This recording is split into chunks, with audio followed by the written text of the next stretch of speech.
to Open Page. I'm Vivian Ruiz. Since 1998, my guest has been the face of the news in South Florida. Since 2004, she has made Local 10 her home. She has won 4 Emmy Awards and was voted by the Miami New Times, Broward, Palm Beach New Times, and Florida Monthly as Best Anchor. Her stunning blue eyes will hypnotize you, but her charisma and professionalism makes her one of the most trusted journalists in South Florida.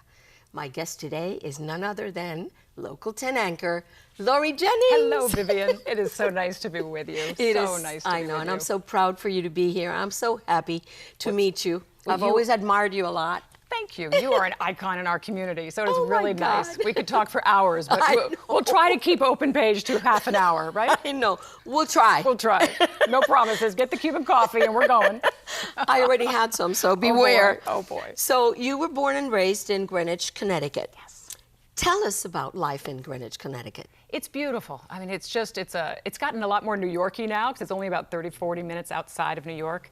But when I grew up there, it was just a preppy, small little town, beautiful place to grow up, best public schools around. So I graduated from Greenwich High School with 800 to 1,000 kids per grade. It was Oh, my huge, but it was a beautiful place to grow up. And you had New York nearby, but it was still a small town.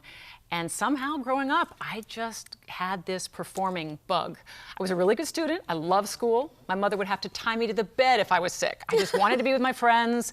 I had an older sister. I have an older sister who's 4 years older. She's always been in insurance and sales, and she wonders where I got this thing. And my mother and father, neither one of them performs in any way or sings or has ever been on stage, but they just always said, where did you get this? We don't know, but go, just fly, just do your thing. And that was back in the day when you did your own college applications, you did your own homework. You know, there were none of these hovering parents. And my parents divorced when I was 5, but I was very lucky. My dad was still on the other side of town, and he would go in and out of New York to the city as a commercial real estate broker and worked to retire. I have learned he just wanted to be up in the woods. My mother is more country club Greenwich, you know, kind of a Martha Stewart type. He raised my sister and me to be the perfect homemakers and to cook and to sew and everything. We were definitely raised as these 2 little ladies. We called ourselves the 3 little women growing up. That's cute. And it was a great childhood, and I just felt so blessed growing up. I worked hard. I just loved everything I did, but I was a straight A kid. I just kept getting advanced and pushed farther, and I was singing in the church choir, and the next thing you know, by junior high, they had me singing a lot of solos, and by high school, they were picking plays for me. So I was Yum Yum in the Mikado, and don't tell anyone, I was Little Mary Sunshine, and then they did Sweeney Todd, and I wanted to be the ingenue. That's what I always was, the female soprano. And they said, no, we want you to be the old hag, the alto. We want you to be Sweeney Todd's wife. Wow. So they put gray in my hair, and I was all chopping up men into meat pies, and my father knew some soap opera folks, actors, because we were right near New York City. They were from One Life to Live, which everybody knows. So the man who plays Bo Buchanan came to see a few of my high school plays, and he said to my dad, hey, you got to get this girl to Broadway. I think she should forget college and just get with my agent and go. So I went in, I brought my silly little scrapbook from all my plays, and the agent said, I'll take you on, just from looking at this. And Bob's word, Bo Buchanan's good blessing. But she said, you can't go to college. And I had gotten myself into Cornell and Brown. I was a really great student. I loved school. And I thought, ooh, what do I do? Broadway, Ivy League? There was no choice. There was no choice. I had to go for college. You made a good decision. I did. And you got a master's for political science. So how did you go from that to political science to journalism? Exactly. Well, I got to Cornell. I just wanted to go to the best school I could. I loved Cornell. Got there. I auditioned for all the plays, and all the graduate students got the parts, so it was not happening for me. And I saw a big microphone in the school newspaper, and it said, come get trained to be a radio DJ or a newscaster. And I was so used to being on stage, I thought, let me go be a DJ. It wasn't for me so much. I could sing, but I didn't know who the lead singer was or the drummer or anything like that. So I went toward the news, and honestly, that really launched it. That launched me into my first TV internship during Cornell, and I just found that it was the perfect combination. News and performing. Radio, TV news was the right combination for me of the performer and the little actress inside of me, but also the intellect and the writer and the current events. And I chose political science because it just was more meaty than English, and I thought, let me get a nice, a great, solid education here at one of the best schools in the country. So I chose political science, which did me well for what I would do. And then I went on and got a master's at Northwestern. I went and got a master's in journalism because I had never studied journalism, but I certainly had all the real world training at a real radio station off campus, at a real cable news TV station, and I did 2 internships at WUSA, the CBS station in Washington. And once I came out of that, I knew I wanted to go get my master's for 1 solid year, have that behind me, and take off and do TV news. Who has been your professional role model? Peter Jennings. Really? Is there a relation? No. But people always ask me that. And I had a lot of fun in my first jobs, freaking people out, saying, people would all tell everyone, that's Peter Jennings' niece. Laurie's Peter Jennings' niece, or daughter. And as I got older, now people started saying, are you Peter Jennings' wife? Like, hey, I'm still young enough to be his daughter. I actually got to meet him about a year before he passed. Really, and I was interviewing at NBC, ABC, at all the networks in New York when I was at Channel 7 here. I really always wanted to get to the network level. And I was in this office and he saw me. And I'm told he never passed by a pretty girl. If he saw you, he'd come right in and introduce himself. And he walked in this room and he said, Peter Jennings. And I said, Laurie Jennings. He kind of did a double take. And I said, no relation, don't worry. And then he said, where are you coming from? And I said, Miami. He goes, oh, that's the home of Ann Bishop. How's Annie doing? Oh my God, that's true. And that was really neat. That's so we just talked, and then I ended up choosing to go to MSNBC, but now, don't get ahead. I know, I won't get too far ahead. But it was so strange to meet him. And if I had only known, he died a year later, and so many changes happened there. Yeah. He was such an icon. But I will say, he was the one that I liked to watch because I knew when breaking news happened, he was the one that made me feel really calm. I loved his demeanor. I loved his involvement in the show. You could tell he was the editor. He was just so involved in every story he read, and I just liked his way, so I always watched him. That's wonderful. Probably I liked the last name, too. Yeah, probably. So in 1990, you began your career on television and journalism. Then you went to Cleveland, Ohio, and then you went to Boston, Massachusetts. And then you came to Miami. What's that all about? Well, I was in Boston, so I was finally home from I was 7.5 years out in Northeast Ohio. Finally got home to Boston. My dad could see me in New Hampshire, actually get the station. My mom and sister were 2 hours south in Greenwich, Connecticut. I thought, okay, I'm staying in Boston or I'm heading to New York from here. And then all of a sudden, after just 10 months, they offered me the main anchor job at their Miami station. I wasn't even that aware that they owned a Miami station. And I didn't even know about Rick Sanchez and this whole Miami thing. I was actually working with Craig Stevens at the time up in Boston for a man named Bill Pahovy, the news director, who I am now working for all these years later at the ABC in Miami. Okay, hold it right there. We're taking our first break. When we come back, Laurie will tell us the reason she left cold New York City to come back to sunny South Florida. So we'll be right back. Don't you go away. Miami-Dade College has career paths in anything you want to be. What's your story? Be global. Be cutting edge. Be inventive. Be investigative. Be a hero. What do you want to be? Be the best. Be you. Be MDC. Welcome back to Open Page with our guest, Laurie Jennings, Local 10 anchor. And we have so much to talk about. So you wanted to get to network and you did it. I did it. I got to MSNBC and I was anchoring 2 hours a day of live national television, and I was filling in for Brian Williams on CNBC and filling in for the Lester Holt show.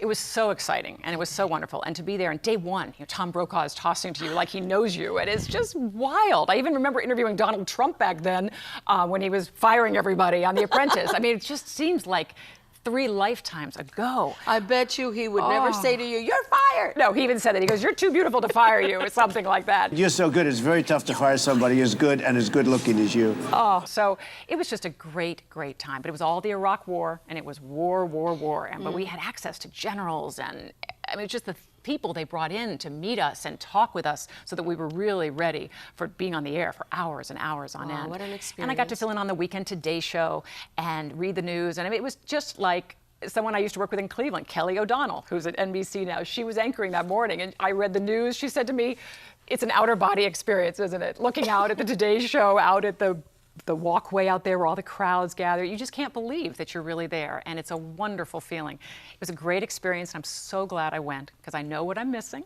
and I know what I'm not. Right. But after about a year, my husband and I had just gotten married here in Miami. He started a business here. I go to New York. So we have a place on Brickell Key, a place in Manhattan. What could be better? That's But right. he's flying back and forth for our first year of marriage. Not ideal. I wasn't getting any younger. I said, we better try to have babies and try to have kids. There's no good time. I mean, I know I'm starting a network career, but we've got to start. Pretty much on our first try, we were pregnant with triplets. Triplets. Triplets. My first pregnancy was triplets, naturally. Everyone assumes I did fertility. I didn't. We didn't do anything. It just happened. And then that was God's message to me that I am not ready. I'm not meant to be a mom. I am meant to be a mom. Like, I am handing you 3 babies. Channel 10 was calling, begging for me to come back because they needed a new main anchor. I'm pregnant with triplets. My husband's business is doing really well in Miami. My best friend was leaving New York. The network was fantastic, but I could see that I was going to have to kill it for another 4 or 5 years before anything really happened there. I thought, you know what? Life is calling me back to Yes, it is. sunny South Florida. Yeah. And you came back. Yes, I did. And Dwight Lauderdale was so wonderful. He paid me the nicest compliment. He said, you have just made my career. He goes, I want to end my career with you. Oh, that's sweet. It was so nice. Oh, my God. And we did for about 3.5 years, and it was just such a special time being with Dwight. And actually, this is a picture of his goodbye party. Look at this. I threw it. I had Diane Magnum and I kissing him, and there was Christy Kruger, Michelle Gillen. So we gathered as many of his anchors as we could together. And this was an old picture. This was actually like 5 years before we got together. Craig Stevens took this. It was at meant to be. Goodbye party, and he said, maybe the future team someday. It was meant to be. And it was really wonderful. We were together, and right when I started getting so big, we had to announce it on the air, and Dwight and my news director brought out wheelbarrows full of diapers to announce the triplets. About 2 weeks later, I lost them. And I lost them at 19 weeks, and a lot of the moms out there can appreciate how early that is. So everything was so healthy, everything was great, but it just wasn't meant to be. Yeah. And then it felt like it took forever, but 7 months later, I got pregnant again, naturally, with identical twins. So everything in me just wants to split and split Luke again. and Jake. Luke and Jake. Wow. So now I have these 2 big boys, and yeah, they are, identical twins, but they were born. That was them when they were little chunky babies.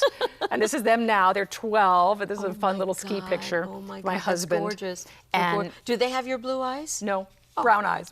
Brown's dominant, you know. They got dad's brown eyes. I know, but definitely. They have my little nose. And I don't know how that's going to look on a grown man, but they have my little pug nose. So taking it a little bit back, I know that you had a huge challenge in 2000 when you did the elections with Rick Sanchez. Oh, yeah. Tell us about that. I mean, when you think about the big events that have happened in your career, I remember being on air with Rick, year 2000, hanging chads, all focus on Florida to determine the presidential race. We were on the air for, I think, at least 36 hours straight. Oh my God. And on hour 30, I think, it was 4 in the morning, and the producer got in our ear and said, they're taking you live on CNN. And we were like, oh my God, perk up. do you do? It's like, whoa. But it was very, very exciting, and you really felt like you were making news. I mean, we knew. God. And that's what happens in South Florida. And that's why young people should stay here in South Florida. This is the kind of place where you can make a career. If you're from here, what a beautiful thing to be able to report in your hometown and know that everything has a South Florida connection. This market acts like a top 5 market, even though we're ranked about 16th. Everything happens in South Florida. I know that one of your achievements, the greatest achievement, I mean, you've done a lot, what a history, but one of your greatest achievements was to go to Armenia with a group of doctors, that it was like a cardiac team, to help children that, had a heart disease. Yes. Tell me about that. For some reason, in Armenia, in the former Soviet Republic, children are born with tremendous amounts of heart disease. It's rampant. And when I was in Cleveland, my second job, I found out about this, and that the local heart doctor team, cardiac team, was going there. So I got to go. We went for 2 full weeks. We came home with what looked like a coffin of those old bulky tapes. And my news director said to me, Here's a half hour of prime time. Take it, do whatever you want with it. So as you know, you cut out the commercials, you have 22 minutes. I mean, no one else looked at it. I worked on it so hard with my editor and my photographer, and we just did such a special half-hour story. That was very special to you. It was very special to me, and it tied me in more to than one way. Yeah, it tied me to the Armenian community, which I never knew much about. For the rest of my life, and I've spoken at Armenian churches. I mean, they always call me the Queen of Armenia because a lot of Armenian Americans, they can't go back to this day. They don't think they'll get out if they go to that former Soviet republic. I can identify with that. Exactly, exactly. And so here, that was way back in Cleveland, and then I ended up spending my career in South Florida, where we hear that so much now, and with Cuba, and with Haiti, and with so many places that mean so much, Venezuela, so many places that mean so much to our local people. And it gave me a really good feel for that, being in Armenia and having the electricity turned off on you in the middle of the night and the hot water taken away because all those former Soviet republics fight and battle, and you just don't feel in control of your own life. So I highlighted that Cleveland medical team, and it was just a really human, wonderful time. And I knew for me it was a challenge to put together a whole half hour of television, and I felt so proud of it and won awards with it. And not only that, but you also, your life has to change when you see things like that, when you experience them. Because sometimes you tell people and they just don't believe you until you're actually in that situation. And that was back in the day when on a local newscast you could have 3 to 5 minutes to do a really special piece. So actually I put together 5 5-minute pieces for the 6 o'clock news, and then a half-hour special for a Sunday night. And as all your students here at MDC know, I mean, that's a huge task. I mean, it was a 9-month project. It was like giving birth. And that's right. It's nice in television news. I always tell people, if you love the reporting and the anchoring, you know, it's nice to mix it up. And the reporting, it's great to do general assignment and get out there every day and have that deadline, but it's also really nice to break away sometimes and work on a long-form piece that you can, like, dig your teeth into. Hold that thought. We're going to take another break, but when we come back, Laurie will tell us what she learned about her family's past. We'll give you a clue. It has to do with the early days of our nation and the American Revolution. Stay tuned.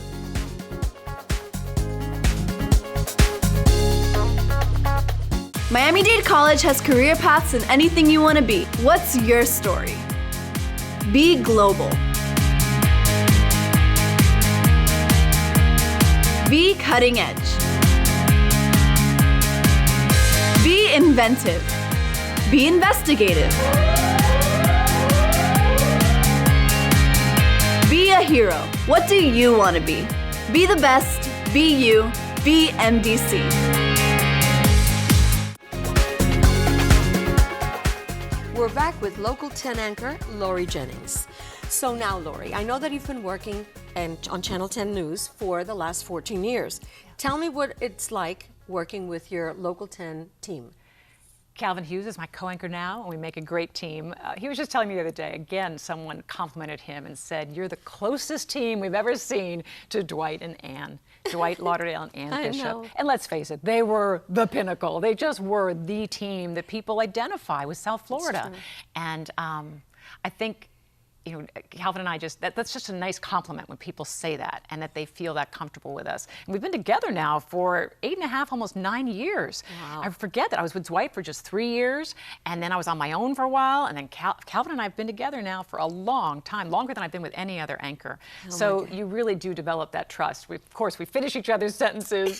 We know when the other's going to breathe and say something. Exactly. We know when to grab each other water, when to jump in for each other, and it's just a good synergy. I had the opportunity last year to interview Louis Aguirre, and I fell in love with him. He's such a great guy. He's I remember wonderful. him walking the halls of Channel 7, of course, when he was on Deco Drive, and we overlapped there, but he was doing Deco, I was doing news. We barely knew each other, but he was so wonderful. And then he went off to LA to do his thing, and now we get him back. And he was at Channel 10, of course, before any of us. He was there right out of UM, and that's what I tell young people now. If you have an opportunity like a Louis Aguirre or Will Manso, our sports director. Will did a couple years out in Montana, UM boy, came right back and got in with our sports department. In my day, way back, you wanted to pay your dues. You wanted to be so ready for every next step. You didn't ever want to be pushed too hard, too fast. And now I tell kids, go for it. Just go, go, go. This business is changing so fast. It's all going toward mobile. here in South Florida, you have so many newscasts. It's not just 3 news stations anymore. There's so many opportunities. So much of it is on social media. So much of it is on our phones. Just go for it. You can do your own resume tape on your iPad now and on your phone. So just go for it. If you have that magic on camera, you want to pay your dues, kind of, but do it as you go, and don't be afraid of getting pushed really hard, really fast, because that's a fast-paced world we live in. It is. Everything's fast-paced, so just go for it. And Louis is just, he and I go back to the old days, kind of. It's kind of fun, and yet now it's just so much fun getting to work with him too and having him there. He is a true network quality anchor and just so easy to be with. And again, the entertainment side, the fun side, only helps, just like my acting background helps a lot. Yeah. It just makes you more comfortable on camera, I hope, and more relatable, and you don't have to get over all that classic anchorman, anchorwoman stiffness, you know, and South Florida does that for people too. I love to see young people starting in South Florida, because this market is very casual, very comfortable, very Latin and exciting and different. So it helps people to just get right to that comfortable presentation. Laurie, do you drink Cuban coffee before you do a... Café con leche, of course. Me encanta. I just love it, absolutely love it. Tell me about your family history. Oh my gosh, they did this Ancestry.com thing at work, and I think I brought it here. I have to read this because I'm still taking it all in, but I thought my mom's side of the family would come back with all these goodies. My dad's side goes all the way back to a Seth Jennings, who was in the Revolutionary War. Oh He's my my God. 4-time great-grandfather, Seth Jennings, in Connecticut, 1760.